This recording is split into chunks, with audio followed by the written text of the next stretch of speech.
বন্ধুরা, আজকে আমি বানাবো হলো দই দিয়ে ফুলকপি। প্রথমে আমরা দেখে নিই কি কি জিনিস লাগবে। তার জন্য উপকরণগুলো দেখে নিই। ফুলকপি, যেটা আমি জলে ভাপিয়ে নিয়েছি, পেঁয়াজ আর রসুন বাটা, দই যেটা গোলমরিচ দিয়ে আমি বেটে নিয়েছি, আর আছে হলো জিরে আর লঙ্কার গুঁড়ো জলে ভেজানো, আর এখানে আছে গরম মশলা, সাদা জিরে ফোড়নের জন্য, নুন, চিনি আর গরম মশলা গুঁড়ো। তা চলুন রান্নাটা আরম্ভ করা যাক। গ্যাস ওভেনে কড়াইটা বসিয়ে দিয়েছি। এবার কড়াইতে সামান্য তেল দিয়ে ফুলকপিটা প্রথমে আমরা ভেজে নেব। তেলটা গরম হয়ে এসেছে, চলুন ফুলকপিটা আমরা ভেজে নেব।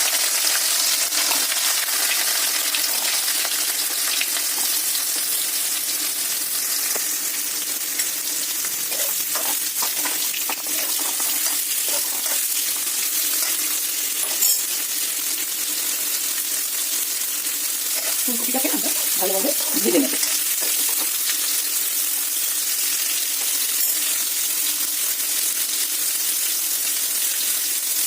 ফুলকপিগুলো ভালোভাবে ভাজা হয়ে গেছে। এখন আমরা ফুলকপিটাকে নামিয়ে নেব।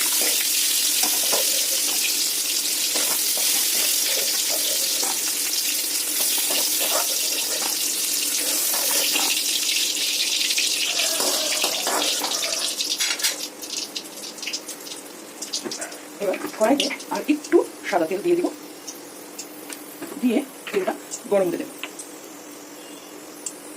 তারপরে এর মধ্যে আমরা যে সাদা জিরে আর গরম মশলাটা রেখেছিলাম সেটা ঢেলে দেব। ফোড়ন দেওয়ার পর প্রথমে আমরা এর মধ্যে দিয়ে দিব হলো জিরে আর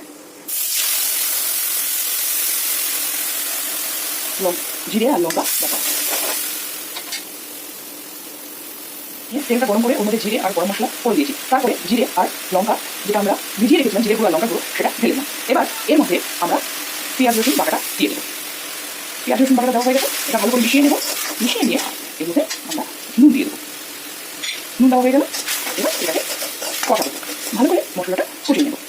মশলাটা ভালো করে কষানো হয়ে গেছে। এবার এর মধ্যে আমরা দিয়ে দিব দই আর গোলমরিচ বাটা। দইয়ের মধ্যে যদি আমরা একটু গোলমরিচ মিক্সিতে ঘুরিয়ে নিই না, তাহলে টেস্টটা খুব ভালো আসে। এরা একবার ট্রাই করে দেখতে পারেন। এবার এটা আমরা মিশিয়ে দেবো। তারপরে এটাকে ফুটতে দেবো। আমরা তো আগেই নুনটা মিশিয়ে নিয়েছি, আর নামানোর আগে আমি একটু চিনি দেবো। এবার এটাকে ভালো করে ফুটতে দেবো। তারপরে আমরা ফুলকপিটা এর মধ্যে মিশিয়ে দেবো। দেখুন, এবার আমরা ফুলকপিটা একে এক করে দিয়ে দিই। ফুলকপিটা দিয়ে আমরা মিশিয়ে নিলাম।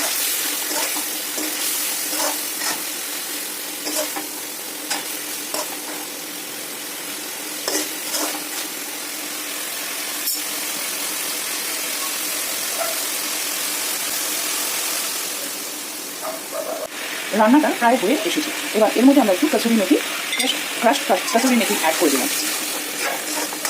কসুরি মেথিটা একটু যদি দেই তাহলে স্বাদটা বেশ ভালো হয়। এবার দেখুন বেশ মাখামাখা হয়ে গেছে। আমরা গরম মশলা গুঁড়ো আর ঘি দিয়ে নামিয়ে নেব, কিন্তু তার আগে সামান্য একটু চিনি দিয়ে নেব। দইটা দিয়েছি, চিনি না দিলে সবটা ব্যাপারটা কাটবে না। আমাদের রান্নাটা প্রায় শেষের দিকে। এখন আমরা গরম মশলার গুঁড়ো আর ঘি দিয়ে নামিয়ে ফেলব। আপনাদের যদি রান্নাটা ভালো লাগে তাহলে আপনারাও ট্রাই করতে পারেন।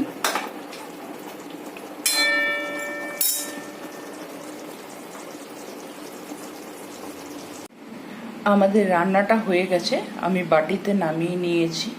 দেখুন তো বন্ধুরা কীরকম হয়েছে। যদি আপনাদের ভালো লাগে তাহলে বাড়িতে অবশ্যই ট্রাই করবেন আর আমাকে জানাবেন। ধন্যবাদ। আর আরেকটা জিনিস বলবেন না, সেটা হলো এই রান্নাটাকে লাইক করবেন আর আমার চ্যানেলটাকে সাবস্ক্রাইব করবেন। ভালো থাকবেন, ভালো রাখবেন সবাইকে। ধন্যবাদ।